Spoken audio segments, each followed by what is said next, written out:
Aquarius, Sun, Moon, Rising, Venus, or Cross Watchers. Ito po yung reading ninyo para sa katapusan ng buwan. This is your month end reading.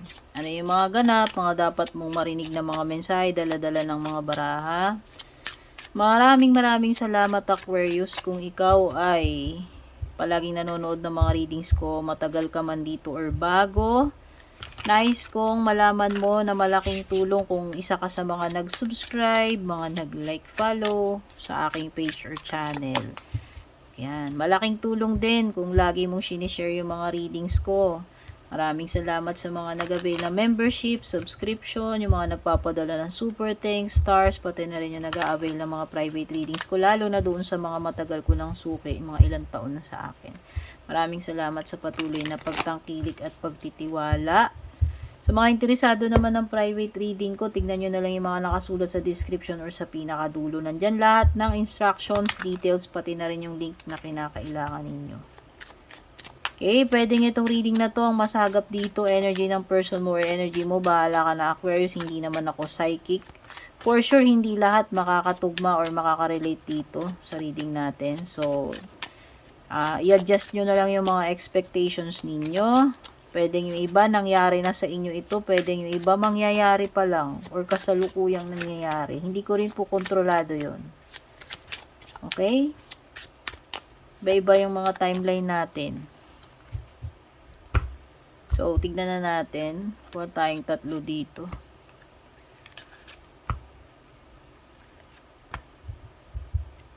Tignan natin itong naggagandahang mga sirena. Kung interesado kayo dito sa deck na ginagamit ko, ano to? Messages from the Mermaids by Karen K. Meron akong unboxing video nito dito sa channel ko para din sa mga interesadong bumili nitong deck na ito. Marami akong mga videos dito ng mga unboxing ko ng mga cards, guys. Kaya kung kayo ay reader na kagaya ko or gusto niyo i-explore yung collection ko, makita yung mga cards ko, curious kayo, tignan nyo na lang dyan. Meron ditong air signs, nakapareho mo, pwedeng may Gemini, Libra, or Aquarius din. Meron ding earth sign, Taurus, Virgo, Capricorn. Aries, pwede rin may Aries. Tsaka Virgo.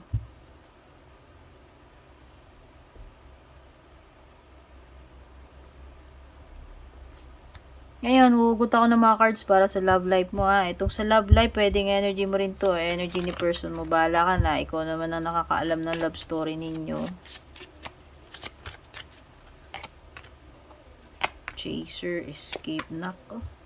Mukhang may takbuhan dito. Sige, mamaya tignan natin yan.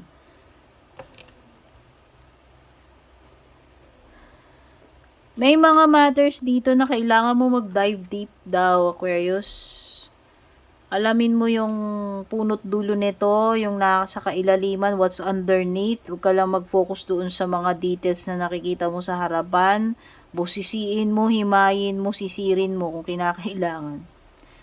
Meron mga matters kasi ditong kailangan na kumbaga, magnifying glass mo para malaman mo. Oo. So, yun. Kumbaga, malalim ang pinaghuhugutan nito. This is something na malalim. Yan, ano man yung tinutukoy dito. So, kailangan mo mag-dive deep, no?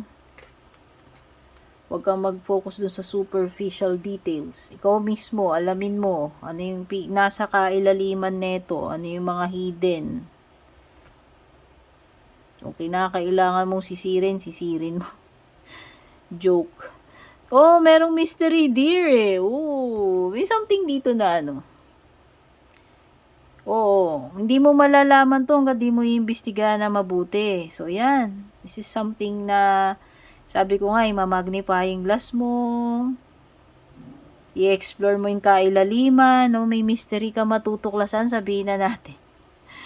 May something na marireveal dito O ma-unearth ka o ma-uncover ka. Well, because of yung pagda-dive deep mo, may madidiscovery ka eh. Sinasadya man ito or hindi. May masosolve ka na puzzle, mystery. Wow, ano kaya yon? So, at least, diba, na-solve mo yung mystery, na yung pinakamaganda dyan. So, expect mo na may matutuklasan ka itong bago matapos tong buwan na to. Wow, ito free spirit, oh. This is the freedom na gawin yung gusto mong gawin. So, yan, nakikita ko dito, no strings attached, eh. Pag sinabi nating free spirit, ikaw ay malaya sa kung ano mang aspeto ito ng sarili mo, ng buhay mo.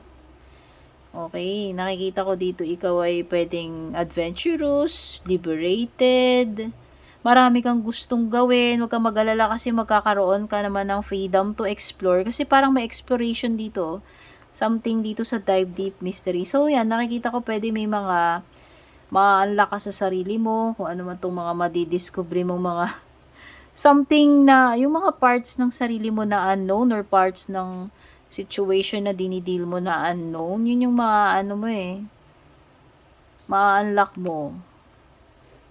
Or pwedeng iba, kung nag-expect kayo na independence, ito yung independence na hinihintay ninyo. Finally, itong katapusan, makakalaya ka na dyan, no? Ano man yan.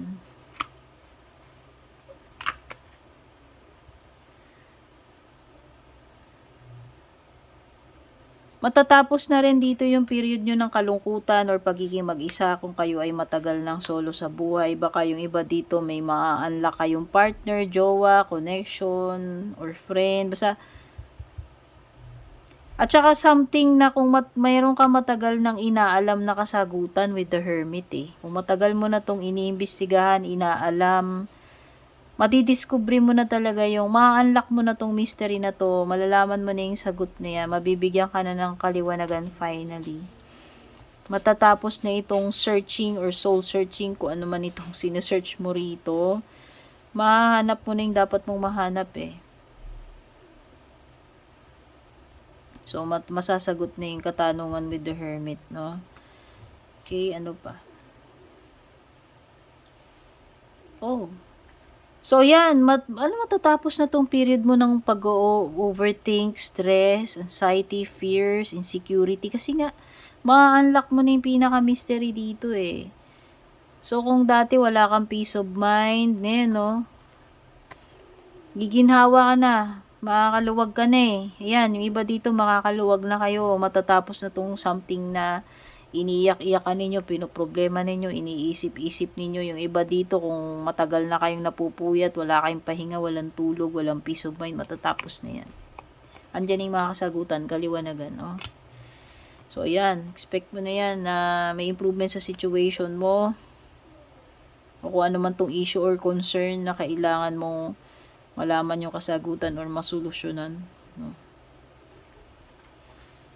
Meron ka na, makakawala ka na finally, ayan na, no strings attached na talaga ako nakikita. Four of Pents. May freedom, may bibitiwan na. Kung nag-hold on ka dito matagal na, well, bibitiwan mo na yan.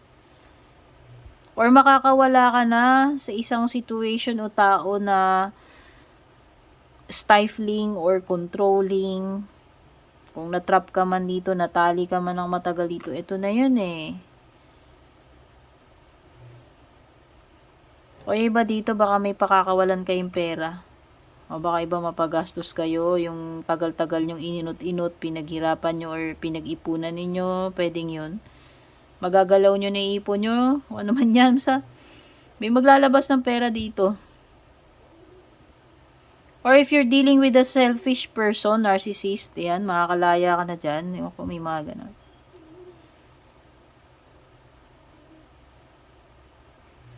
Wow, meron kang danger or aberya na maiiwasan.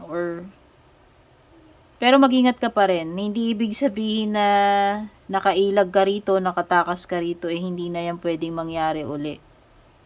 Pwede pa rin. Pwede ka pa rin ma-caught unawares dito, Aquarius, no?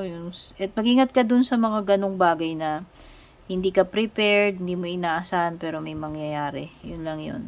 Pero ngayon mukhang siswertihin ka, mabibless ka na makaiwas ka dyan. Sa susunod, hindi ko lang sure. Okay? O, yung iba dito, makakaalis na kayo sa isang third-party situation or makaka-move forward na kayo sa isang betrayal, sa isang heartbreak, o ano man tong naging masakit para sa inyo, masakit na pangyayari, masakit yung ginawa, mahirap tanggapin. Yung iba, this is a period ng recovery, healing ng mga sugat ninyo. O, emotional wounds man yan, physical wounds, so it could be also related to health. O, iba, yung mga nagdaan ng surgery, something related sa heart, or emotions, or feelings, makaka-recover na kayo. Tapos na yung masakit na part, yun lang yun. Okay? So, finally, matatanggap nyo na yung mga dapat nyo matanggap dito. Or nag-heal na kayo. Kasi tapos na yung part na nasaktan kayo eh. So, sa love life mo naman, yung katapusan. Nako.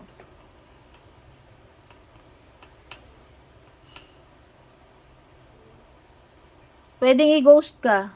Pwedeng meron ditong ayaw niya makipag-deal. Pwedeng may aatras, tatakas, tatakbuhan ka nitong person na to.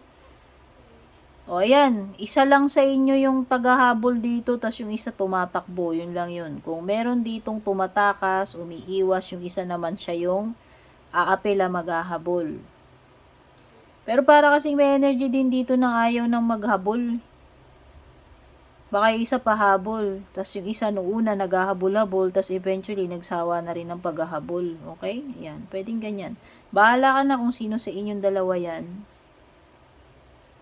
Ayan no, itong tao na to siguro pasaway, gumawa ng kalokohan, kasalanan. Tapos, kung kailan naman yung naghahabol na siya, ayaw na nung isa. So, ayan, may ganyan mangyayaring pahabol effect. Tapos, nung una naman, hinabol nung isa. Tapos, nung naumay na yung isa, siya naman ngayon naghahabol. Siya naman ngayon gusto mag-makeup, no? Ayusin yung mga bagay-bagay. Okay? So, yan yung mga na-pick up kong energies dito sa month-end reading mo, Aquarius. Sana makatulong sa itong reading. Take care. God bless. Babush. And kung balak nyo pong mag-book or mag-inquire ng personal readings ko, basahin nyo lamang po itong nakasulat sa screen or yung nakalagay sa description.